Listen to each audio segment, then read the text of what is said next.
Story number 1. By 2014, my friend Lewis and I had already been hiking buddies for years. We'd trekked together through the dense forests of Washington and Oregon, baked ourselves to a crisp under the brutal sun in the deserts of the Southwest, and stood shoulder to shoulder on the windswept peaks of the Sierra Nevada. But next on our list was something different. Something bigger. The Frank Church River of No Return Wilderness, or just, the Frank, as most people called it.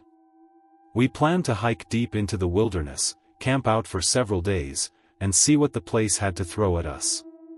No distractions, no cell signal, just raw, unfiltered nature. So, we loaded up the car, left California behind, and drove north into Idaho. The journey took 2 full days. First up the I-5, then a long stretch east into the wild, remote interior of the state. Eventually, we saw it. The Frank. 2 million acres of untouched wilderness, sprawled out ahead of us like a green ocean. It dwarfed anything we'd ever tackled before. We parked at a remote trailhead near the middle fork of the Salmon River. The gravel lot was empty, save for an old wooden sign, its paint faded and peeling. It warned about bears, fire bans, and the general unpredictability of the backcountry. We pulled our packs from the trunk. They were brutally heavy, loaded down with food, a tent, sleeping bags, water filters, first aid kits, and gear we'd need for a week or more. In that moment, those backpacks weren't just heavy, they were our lives. Everything we needed to survive was strapped to our shoulders. The first day on the trail was calm and uneventful. We stuck to the path, winding steadily through towering pines and thick underbrush. The forest was quiet. Not an eerie kind of quiet, just gentle. Peaceful. We made steady progress, covering around 8 miles before setting up camp near a creek just as the sun began to slip behind the treetops. That night, the only sounds were the trickle of the water and the occasional rustle of wind through the trees. Day 2 was more of the same, at least at first. We packed up early and pushed deeper into the woods, following the winding trail further away from civilization and into the heart of the wilderness. We had no idea what was waiting for us. The trail wound its way through valleys and up along ridgelines, twisting beneath the canopy as the underbrush grew thicker with every mile. In some spots, the vegetation swallowed the path entirely. It felt like nature was reclaiming it, inch by inch. We didn't talk much that day. There wasn't anything to say, really. We just walked in silence, chewing on trail mix now and then, checking the map every so often to make sure we hadn't drifted off course. It was the kind of rhythm only experienced hikers understood, calm, focused, and strangely meditative. By the time the sun started to dip, we found a flat patch of ground and pitched our tent. Dinner was nothing fancy, just boiled water and instant noodles, but out there, it tasted like a feast.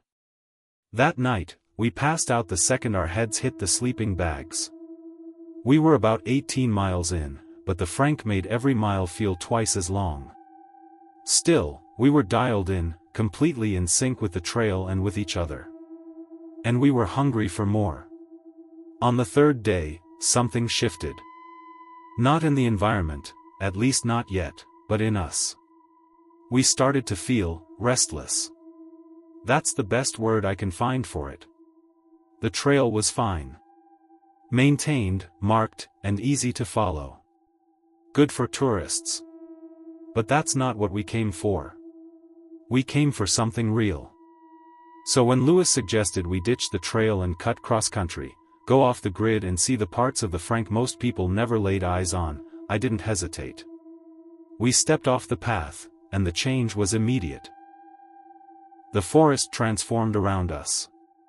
The trees grew wider, their trunks massive, some of them broader than my shoulders. Gnarled roots crisscrossed the forest floor, stretching out like veins beneath a layer of rich soil. The moss was everywhere. It clung to tree trunks, dangled from branches, and blanketed the ground so completely that it muffled our footsteps. The sunlight dimmed, filtered through layers of green and shadow until it barely reached the forest floor. Everything felt quieter, deeper, older. We moved slower now, careful to avoid twisted rabbit holes and the occasional loose patch of ground. We scrambled over fallen logs and ducked under low-hanging limbs. It was tough going, but it was worth it. That stretch of wilderness felt untouched, like no human had set foot there in centuries. Maybe longer. It was like stepping backward in time, into a world that hadn't changed in 1,000 years. And yet, something about it felt like it was watching us. Then, at one point, Louis suddenly stopped walking. He tilted his head slightly to the side, like he was listening for something. A second later, I heard it too, a low hum, steady and strange. It wasn't the wind. And it wasn't the rush of distant water. It sounded artificial. Mechanical, almost. Out of place in a wilderness like this. Neither of us said a word. We just looked at each other, shared that unspoken kind of curiosity that comes from years of hiking together, and we started moving toward the sound. The deeper we went, the louder the hum became. At first it was muffled, like it was caught in the trees, but soon it began to take shape, beating steadily beneath the mossy floor like a hidden pulse. After a few minutes of cutting through a tight thicket of young saplings, we found it. A bunker. It was sunk low into the earth, almost like a tumor growing from the hillside. A concrete shell with a heavy steel door that looked like it had been bent. Crooked in the frame, like something had forced it open long ago. The walls were covered in markings. Not letters, not anything readable. Just scratched symbols, circles, jagged zigzags, lines twisting into nonsense. Some looked almost tribal. Others felt more like static scribbled by someone who had lost their mind. And that sound, the hum, was coming from inside. As we got closer, we realized it wasn't just a hum. It was music. Harsh, distorted, loud. Some kind of heavy metal. Screaming vocals, thrashing guitars. No rhythm, just raw, angry noise. That's when I saw the door. It wasn't fully open. Just ajar, barely an inch, but wide enough to let the music spill out into the forest like a warning. Louis and I stopped a few feet short of it. Neither of us spoke. We just stared. The music was violent. Either death metal or some kind of underground hardcore. But it wasn't the sound itself that unsettled us. It was the why. Who was in there? And why here? Louis shot me a look, and I knew he was thinking the same thing I was. Maybe it was just a bunch of metalheads squatting in an old Cold War bunker, throwing some weird backwoods party. But, maybe not. Maybe they were all the way out here, miles from any trail or town, for a reason. I glanced at Louis and gently tilted my head back, gesturing toward the way we'd come. It was my way of saying, let's get out of here. He nodded without hesitation. We turned and started back the way we came, moving fast but quiet. We didn't talk. We didn't look back. Our goal was simple: put as much distance as possible between us and that bunker before the sun went down. But we didn't get far. Maybe 200-300 yards at most. And then, they found us. We were walking fast, still trying to shake off the adrenaline, when Louis spoke up. Who the hell builds a bunker way out here? I didn't have an answer. I was just about to respond when they appeared. 2 men. They stepped out from the tree lean like they'd been waiting for us. Like they knew exactly where we'd come out. They wore full camouflage. Faces hidden behind black balaclavas. Each one carried a rifle, something that looked like an AK. The barrels were pointed toward the ground, but their grips were tight. Firm. Ready. I stopped dead in my tracks. My blood turned to ice. Beside me, I could hear Louis breathing, quick and shallow. I knew he was sizing them up, same as I was. trying to figure out if this was going to be a conversation, or something much worse. The two men didn't move. Didn't speak. They just stared at us, eyes locked through the narrow slits in their masks. Behind us, the distorted hum of that metal music still buzzed faintly through the trees. Then, without warning, one of them raised his rifle. "On your knees," he said. "Arms up." His voice was flat. Cold. No emotion. No hesitation. There was no room for argument. I glanced at Lewis. His hands had started to move toward the straps of his pack, but I could see the tension in his jaw. We were outnumbered, especially if there were more back in that bunker. And worse, our pistols were buried in our packs. We were incredibly outgunned. I started to lift my arms slowly, just trying to buy time. Every second counted. Then Lewis moved. He unclipped his pack, let it fall to the ground, and took off. No warning. No signal. Just gone. The sight of his pack hitting the dirt snapped me out of the fog of fear that had gripped me. My body jolted into motion. I yanked my own straps loose, let the heavy pack fall, and bolted after him. A sharp crack split the air. A gunshot, loud and close. It tore overhead with a sound so fierce it made my ears ring. But we didn't stop. We ran like hell. The bark exploded off a tree to my left. Splinters sprayed across my face and arms. I ducked instinctively, legs pumping, weaving between tree trunks as I chased after Lewis. Then I heard it, someone yelling behind us. "Cease fire. We need them alive." For a moment, I thought that would be the end of it. I figured they'd stop shooting. But they didn't. Just a few seconds later, more gunfire erupted. Only this time, the bullets were lower. Not hitting the trees anymore, just tearing into the ground near our feet, kicking up dust and dead leaves. They weren't trying to kill us. They wanted to slow us down. Cripple us. Make us easier to drag back. My lungs were on fire, but I didn't stop. I couldn't. Lewis was ahead, dodging and ducking through the trees, and I did everything I could to keep up with him. Step for step. Then, all at once, the gunfire stopped. But we didn't. Waiting for the sky to get light again. I swear I could have cried right then and there. Just a thin, rutted track winding through the trees, barely wide enough for a truck. But it was a road. A real road. Civilization.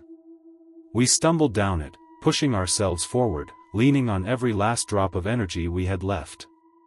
And then, finally, we saw it. A ranger station. Low wooden walls. A dusty pickup parked out front. Like something out of a dream. We could barely walk straight, filthy, scratched, eyes sunken deep into our skulls. The ranger inside took one look at us. Older guy. Gray beard. Faded NPS patch on his sleeve. He didn't ask any questions. He just said, "I'll get you boys some coffee." And as we sipped from our cups, we told the ranger everything. The bunker. The strange graffiti, the scratched symbols, the spirals and jagged lines that meant nothing. The distorted music echoing from inside. The men with rifles. How they chased us through the forest like prey. The ranger listened, nodding slowly, face grim. Then he picked up the phone and called the police. They arrived about an hour later, 2 officers in plain cruisers. They took our statements, asked some follow-up questions, and then organized a group of rangers to go out and check the location we described. We were hopeful. Shaken, but hopeful. Maybe they'd catch the guys. Maybe they'd recover our packs, or at the very least confirm what we saw. But when the rangers returned, they said the bunker was empty. Completely. No people. No sound. No equipment. Just that same cracked concrete shell buried in the hillside. And the symbols were still there, scratched into the surface. Faint. Weathered. But real. Our packs were gone. No sign of them. No trace we'd ever been there at all. The police didn't seem surprised. One of them, a younger guy with a grim look, said that the Frank had a history of militia activity. Armed groups would go out there to train. To hide. To gather without interference. Some were political, others just survivalist types, but a few were more dangerous. He figured we'd stumbled across a bad one.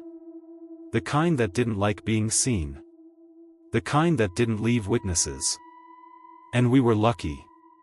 That's what he said, lucky to be alive. They told us not to go back. Not through that area.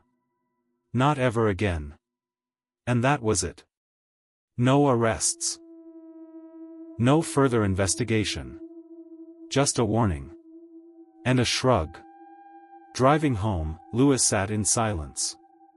He stared out the passenger side window the entire time. Didn't say a word for hours. His eyes were distant, like he was still running through that forest, still hearing gunfire behind us. I gripped the steering wheel tight. My knuckles turned white from holding on so hard. I couldn't stop replaying it all in my mind. The forest, once our escape, our sanctuary, now felt different. Like it had turned on us. Like it was never really ours to begin with. It felt hostile. It felt like it had teeth. After that, Lewis and I didn't talk about hiking. Not in the Frank. Not anywhere. And even now, years later, I still think about it sometimes. About that bunker. About the men in the balaclavas. About the voice that yelled, "We need them alive." I wonder who they were. And if they ever went back, rifles in hand, watching for the next pair of idiots to step too close. Story number 2. A long time ago now, my buddy Andre and I went hiking along the Lost Coast Trail. We'd been on our feet since early morning, making our way down the rugged paths. The trail curved and climbed through thick coastal forest, sometimes opening up to stretches of rocky shoreline. It was peaceful, quiet in a way that made you forget about all the noise back home. Andre and I were joking around, laughing about dumb things from work, just soaking it all in. The kind of laughter that only comes when you're far enough away from real life to feel light again. By noon, though, my legs were burning. I was trying not to limp, but every step had turned into a small battle. I could tell Andre was feeling it too, even if he didn't say it out loud. We decided to stop and check the map, maybe figure out how far we had to go before the next site. Just off the trail, we spotted a small clearing surrounded by trees. In the center of it was a big flat rock. Sun-warmed and just high enough to sit on without struggling. I dropped my pack and let it hit the dirt with a heavy thud. Then I pulled out my water bottle and took a long, slow drink. The cold water trickled down my throat and hit my stomach like a rock. I could hear Andre unfolding the map beside me. He was always better with directions, so I just let him do his thing while I rested. I closed my eyes for a second, letting the sun warm my face. Andre was muttering under his breath, tracing a line on the paper with his finger. That's when it happened. A huge shadow suddenly washed over us, like someone had flicked a switch and shut off the sun. Not a little patch of shade, either. It was massive. Big enough to darken the whole clearing in an instant.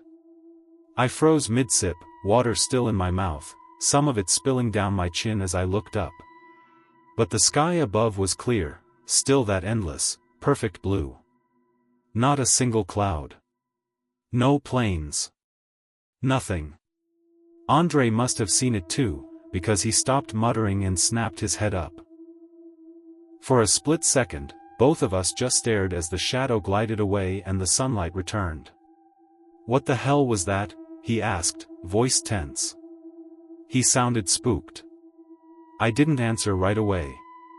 My eyes were scanning the treetops, then the sky. I was looking for anything at all, that could explain it. But there was nothing up there. No birds. No aircraft. And this was long before drones were a thing. Whatever it was, it had moved fast. Too fast. And it hadn't made a sound. No whirring. No wings flapping. It was like it had just glided overhead, completely silent. Then came the breeze. It hit all at once, cold and sharp, like a gust blowing in from the sea. It rustled through the trees around us, bending the branches and shaking the leaves. Dust from the trail spun up into the air in little spirals. It didn't feel like. It felt like the wind was chasing whatever had passed over us. Like it was part of it somehow, an aftershock of something unnatural moving through the air. The hairs on the back of my neck stood up. I wasn't even cold, but my body reacted like it had just brushed against a live wire. Andre went pale. His face lost all color as he lowered the map slowly, eyes wide, and spun around in a slow, jerky circle. "You saw that, right?" he asked, voice low and tight. I just nodded. What else was there to say? We stood there in silence. A minute, maybe two. Waiting. Waiting for something, anything, to happen. My heart was pounding so hard I could hear it in my ears.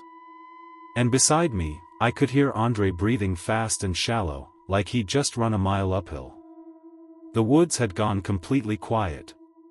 No birds. No bugs. Not even the soft hum of the wind in the trees. It was like the whole forest was holding its breath, same as us. I kept looking up, expecting something to come crashing through the treetops or drop from the sky. But nothing happened. The sun shone bright again, like it had never gone anywhere. The sun completely. I scrolled for hours through grainy photos and half-baked conspiracy theories.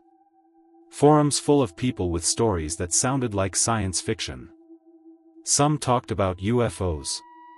Others swore they'd seen giant birds, big as planes, with wings that blocked out the sun. A few mentioned government experiments or invisible aircraft. But none of it felt right. Not really. Whatever we saw, or didn't see, felt different. Stranger. Like it didn't belong in our world at all. I let my mind wander, tried to piece together my own explanation. Something that made sense. But in the end, I just felt ridiculous. I closed my laptop, sat there for a minute, and then went back to bed. Not any closer to an answer. Just tired. Andre and I still hang out sometimes. We'll grab a drink or catch a game on TV. But we don't hike much anymore. It's not something we talked about or decided on. We just stopped planning trips. And I think we both know why. That day changed something. We can't laugh it off. Can't call it a fluke. It's like there's this invisible thread between us now, quiet, unspoken, but always there. A shared secret we don't touch. Sometimes I wonder if it's still out there. Circling the woods. Waiting for someone else to step into that clearing, to look up at just the wrong moment. I'll never forget how small I felt that day. Standing in the sunlight 1 second, and then suddenly swallowed by something I couldn't see. Something that never showed itself. I don't know if it's dangerous, or just watching. But I know, deep in my gut, that it wasn't normal. Not even close. Story number 3. I was part of a search and rescue team dispatched to Olympic National Forest in the summer of 1983. The call came in late Tuesday night, just as I was finishing my shift at the station. A local hiker named Terry Fishgold had gone missing. Terry was well known around those parts. He'd been walking those trails for years, usually alone. His wife hadn't called us until Monday evening, thinking he'd simply stayed out longer than expected. But by Tuesday, when he still hadn't returned, she grew worried and gave us a detailed description of his gear. His last known location was a trailhead near the Quinault River, and his intended destination was a ridge about 8 miles north. At first, it sounded routine. Terry knew the forest well, and we had a clear starting point. Honestly, I would have bet my last dollar that we'd find him by sundown. But as it turned out, this search and rescue mission was anything but routine. Just before dawn on Wednesday, around 30 to 40 of us gathered at the trailhead. That included local law enforcement officers, civilian volunteers, and our search and rescue team. We loaded up with the usual gear: radios, first aid kits, maps, rope, and flashlights. Then we split the search area into a grid. My team took the western edge near the river, while the others fanned out to the east. Our plan was simple: sweep north, reach the ridge by nightfall, find Terry Fishgold, and bring him home. And so, at exactly 5:47 a.m., we hit the trails. The first few hours dragged on with little to report. We moved carefully and slowly, scanning the ground for broken branches, scuffed dirt, or any sign that Terry had passed through. We'd been calling out Terry's name every so often, but aside from that, the forest stayed quiet. The usual sounds of birds or insects seemed to have disappeared, leaving an eerie stillness. Then, around noon, the silence was broken. The voice of one of my team members buzzed through my radio, urgent and sharp. He'd found something. I adjusted my course and hiked about half a mile east to join the rest of my team. When I arrived, they were all staring upward. High up in a tree, about 30 feet off the ground, was a backpack. It was torn open. The straps flapped in the wind, and the contents had spilled out onto the branches and the ground below. From its look alone, we knew it was Terry Fishgold's. Just as his wife had described it, a green Kelty pack with a red patch stitched on the side. One of the team, a guy named Jim, volunteered to climb up. He rigged a rope and harness while the rest of us watched from below. The tree itself was thin, its branches slender and fragile. They didn't look strong enough to hold much weight. Yet somehow, the backpack was stuck up there, caught in the branches like it had been thrown with impressive force. When Jim brought it down, we got a close look at the damage. The fabric was shredded, with long gashes running through it. There were no bite marks or scratches that we could see. It looked more like something sharp had ripped it apart. Inside the pack, Terry's water bottle was cracked. A soggy sandwich lay half-eaten and crushed in the dirt. But there was no blood. Not yet, at least, not that we could see. That came afterward. About 2 hours later, one of my team members radioed in. She'd found one of Terry's boots, in a small clearing not far from where we'd been. I hiked over, and sure enough, there it was. Just like the Danners his wife had described. Brown leather, laces tied tight, standing upright as if Terry had just stepped right out of it. No blood. No damage. Just the boot, sitting there all alone. We marked the spot carefully and moved on, assuming the other boot would turn up nearby. But it didn't. About an hour later, a call came in from another team. They were almost 2 miles away on the eastern edge of the search area. When I heard what they said, my blood turned to ice. They'd found the second boot. But it wasn't empty. Terry's foot was still inside it. Severed just above the ankle. The bone break was jagged, not clean. The skin was torn and ragged. A few flies circled the foot, and the blood was still sticky, meaning it hadn't been there long. The team said they snapped a few photos for the report, then bagged the foot and moved on. But after that, everything changed. The forest felt heavier somehow. We'd seen bad injuries before: falls, shootings, animal attacks. But this didn't fit. A bear might tear into someone, but it wouldn't leave a foot, severed like that, miles away from its owner. We widened the search after that, breaking the grid into tighter sections. And not long after, I noticed the blood for the first time. It was on a tree. It was a small smear, no bigger than a coin, staining the bark at eye level. One of my team spotted another spot about 10 feet away, higher up on the tree, like it had been flicked there. Then another team member pointed out more droplets splattered across the cedar's lower branches. We started marking them with flags, and it didn't take long to notice a pattern. Or rather, the lack of one. The blood was everywhere. Tiny specks scattered across the forest in every direction. I'd take a few steps and find another, then another, as if someone had dragged a blood-soaked rag over entire sections of the woods. By late afternoon, we had covered nearly half the grid and found nothing else. No body. No clothes. Just the backpack, the boots, and Terry's blood. A few hours later, the sun was beginning to set and a thick fog rolled in. We stuck closer together as a group, barely talking. We just kept moving, marking blood spots and searching for our missing hiker. Night came fast, and we set up a base camp near the ridge. The plan was to rest as much as possible and pick up the search at dawn. But I couldn't sleep. The forest was too quiet. There was no wind, no animals. Just an eerie, unnatural silence. Then, around midnight, I heard a branch snap.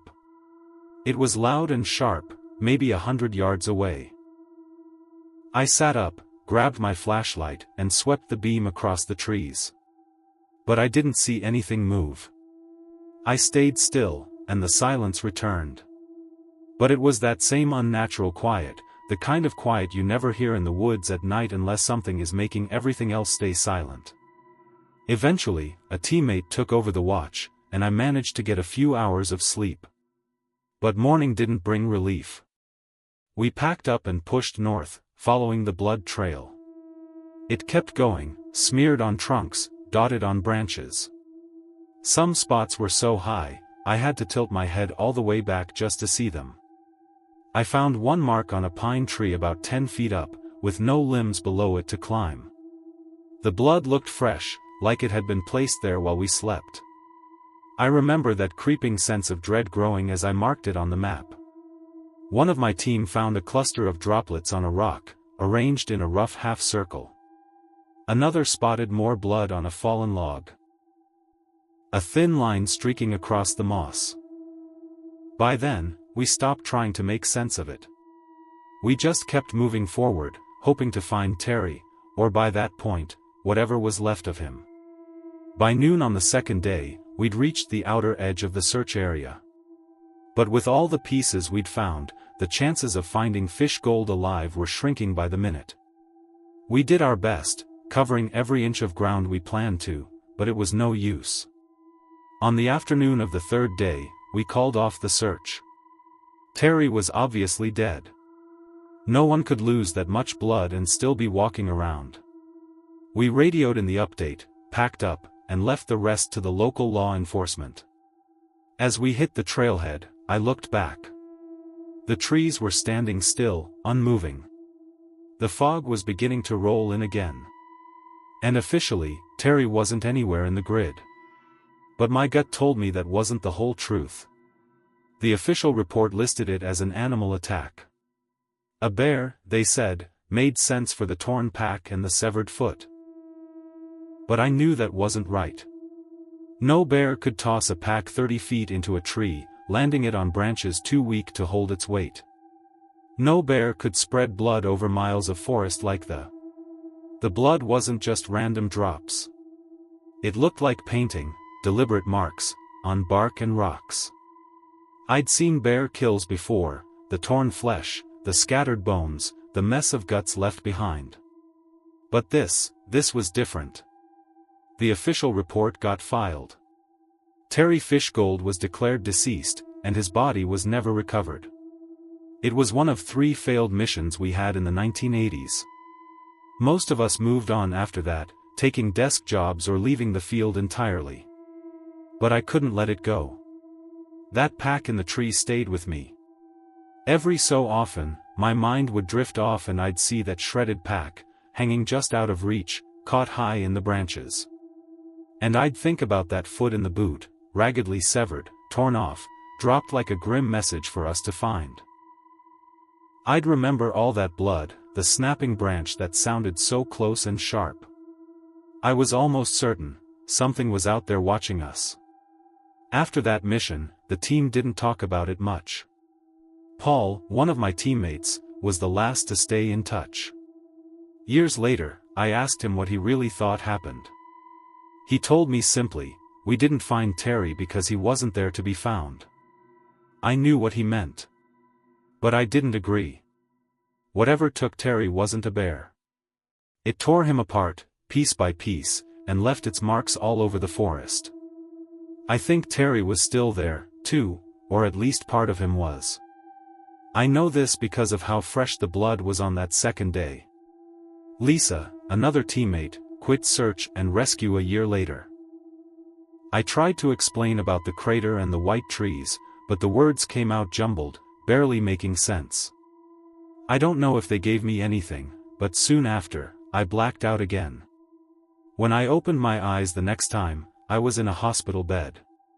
The room was sterile, with white walls and beeping machines. An 4-line tugged at my arm. I felt hollowed out, like some part of me had been drained, but I was alive. A nurse noticed I was awake and could hear her.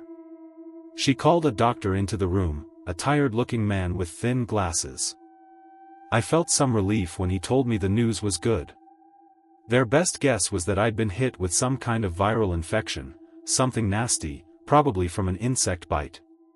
After stabilizing me with 4 fluids and antivirals, they expected I'd be out in a few days. I nodded, my throat dry, but my mind was already back at that crater. It wasn't a bite. I knew that. I told the doctor about the impact site, the bleached circle and the empty hole. He listened, scribbling notes, then left the room. He said he'd keep it in mind, but I knew he probably wasn't really listening. Delirious patients say strange things all the time. Doctors can only work with what's in front of them. A few days later, I was discharged, still shaky, but able to stand on my own, probably with a hefty bill waiting for me. Back at headquarters, I handed over my camera. My boss, a gruff guy named Harris, took the camera from me after asking me to explain exactly what I had seen. I went over the details, trying to be as clear as possible. Then, I sat alone in the break room while the tech developed the film. I needed those pictures.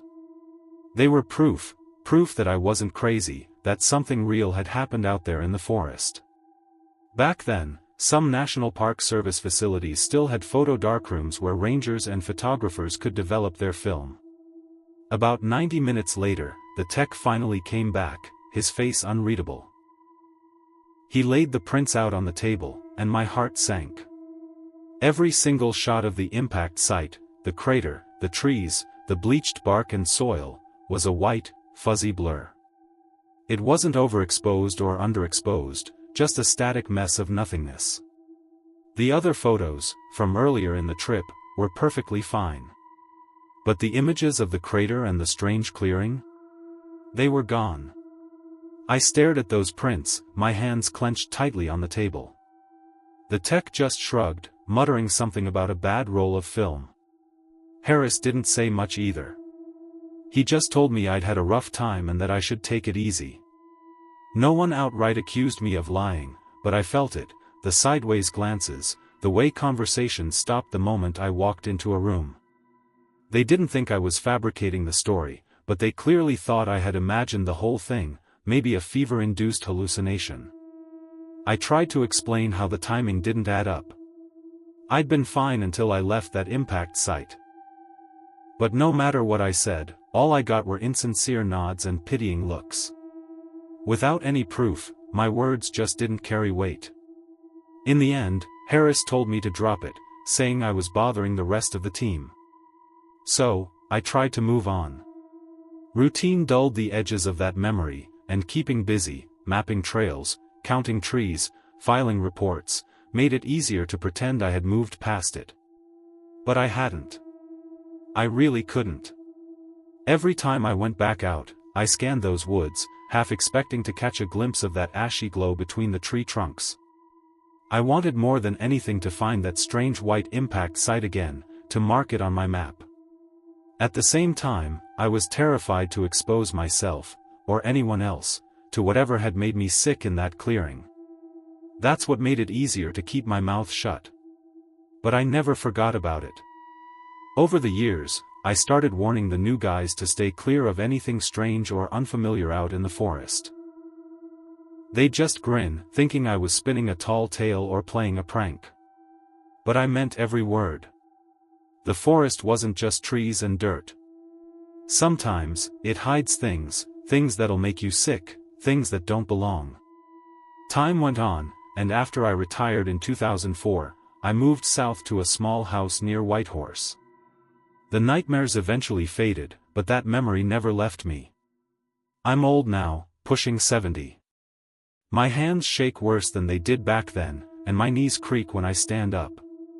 But my mind still works, and sometimes I find myself thinking about what I saw back there in the 90s. I kept those blurry photos tucked away in an envelope in my desk drawer. Every so often, I pull them out and stare at those white smears, wondering. I did some reading, trying to make sense of it all. The meteorite theory doesn't quite fit. There was no debris, no heat scars. If I'd been exposed to radiation or some chemical, the doctors would have found it in my system during their tests, I'd assume. Maybe I can't rule out anything completely, but I'm no believer in celestial or intergalactic explanations. Most likely, there's a totally rational reason for what I saw and what happened to me. I just can't, for the life of me, figure out what it is. I'd like to know, don't get me wrong. But at my age, I guess it doesn't matter much anymore. Because whatever it is, if I ever see it again, I'm walking straight the other way. Story number 5. A few years back, I decided to go for a hike by myself. It wasn't something I did often, but I'd been feeling cooped up, like I needed to get out and breathe some fresh air. I grabbed my keys, threw a water bottle into my backpack, and drove out to this trail I'd heard about. It was about an hour from my house, tucked away in some woods I'd never explored before. The drive was quiet. Just me, the hum of the engine, and the trees blurring past the windows. I parked in a little gravel lot near the trailhead, locked up the car, and started walking. But that's where things get a little fuzzy.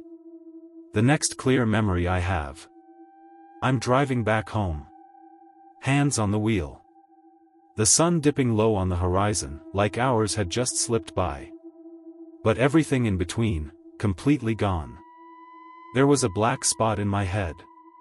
Like someone snipped out a chunk of film and stitched the ends back together.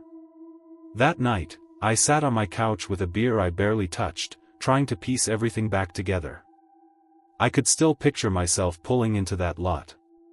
The crunch of gravel under my tires. The faded wooden sign marking the trail. Even stepping into the woods and hiking steadily along the path. And there's this one fleeting image that keeps popping up. Me, walking through those woods. Everything calm. Still. But that's pretty much it. Everything else is just a blank wall in my mind. Right before I'm suddenly back in the car, driving home like nothing happened. It creeped me out, badly. I kept asking myself what the hell could have happened out there.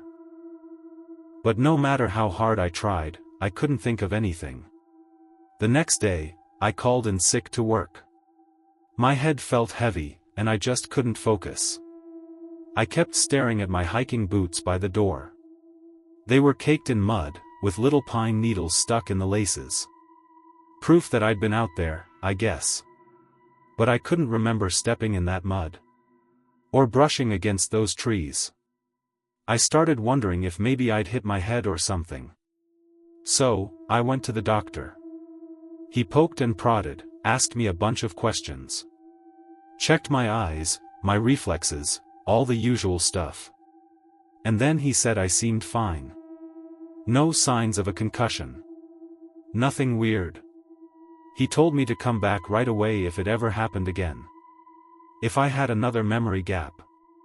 I told him I would. But driving home from that appointment, I had this knot in my stomach. He said I was fine, but I didn't feel fine. That evening, I remember sitting on the couch in front of the TV. But I wasn't really watching. I was just thinking. Waiting for something to click. I thought maybe I'd just zoned out on the hike. Like when you drive somewhere familiar and don't remember making the turns. But it wasn't that. This was hours. Hours I couldn't remember. Like they'd been stolen from me. So I got up, grabbed my phone, and looked up the trail online. It was called Black Pine Loop. Some old path not many people used anymore. I scrolled through a few hiking forums, hoping for something useful. Most of the posts were just the usual stuff. People talking about deer sightings, or how the trail needed better upkeep. But then, I found this one thread, buried deep. It was from a guy who'd hiked it a few years before I did. He said he felt off the whole time. Like something was wrong with the woods. He talked about this stretch of trail where the trees looked wrong. Very thin. Twisted. Like they had some kind of disease. He didn't mention memory loss or anything like that. But reading about those trees got me thinking. By the time I got to overthinking, I shut my phone off and didn't look again. Days turned into weeks. I tried letting it go. Tried pretending it was nothing. I didn't tell anyone. Not my friends. Not my family. I mean, really, what was I supposed to say? Hey, I went for a walk and forgot the whole damn thing.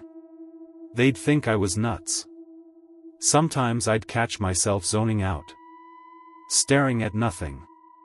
And I'd panic, thinking it was happening again. But thankfully, it hasn't. Still. I couldn't shake the feeling. Whatever happened to me? Whatever stole that time? It was tied to that trail. Story number 6. My family loved the outdoors. My dad was in the Air Force, stationed at Hill Air Force Base in Utah, so we often went up to Farmington Canyon, especially in the fall when the trees turned bright red and gold.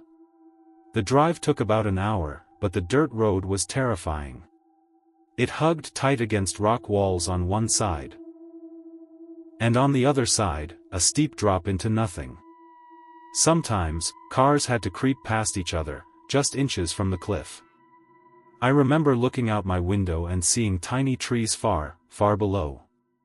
I'd shudder every time. But one trip stands out.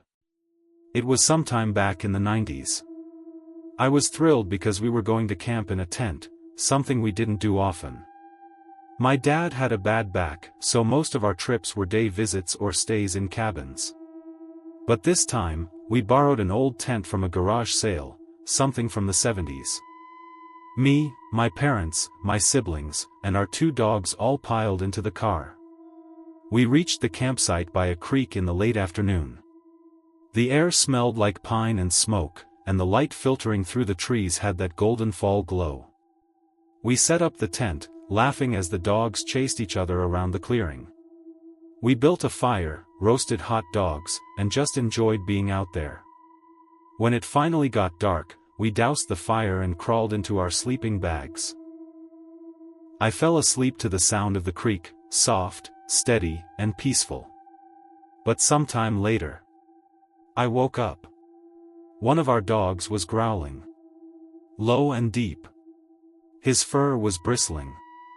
At first, I thought it was just a rabbit or something. We'd seen a few hopping around earlier. But then I heard it. Crunch. Crunch. Footsteps. On the forest floor, just outside the tent. My whole body froze. I went stiff as a board.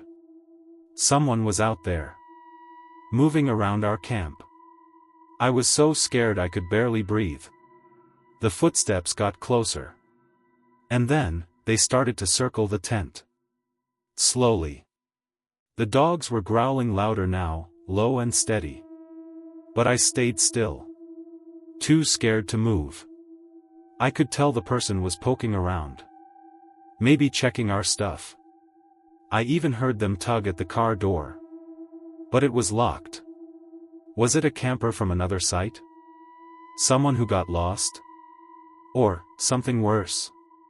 Someone who wanted to hurt us? I heard the footsteps again. Crunch. Crunch. Right by the tent. I squeezed my eyes shut and prayed. Prayed they'd just go away.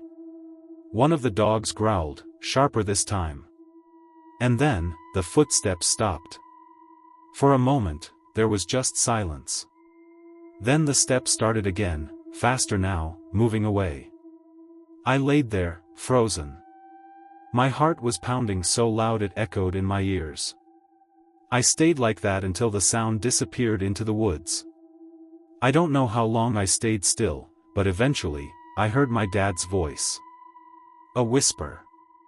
He'd been awake the whole time. Listening. He didn't say it outright, but I could tell. He was scared, too. He waited a few minutes, then quietly shook my mom and siblings awake. Then he said we were leaving.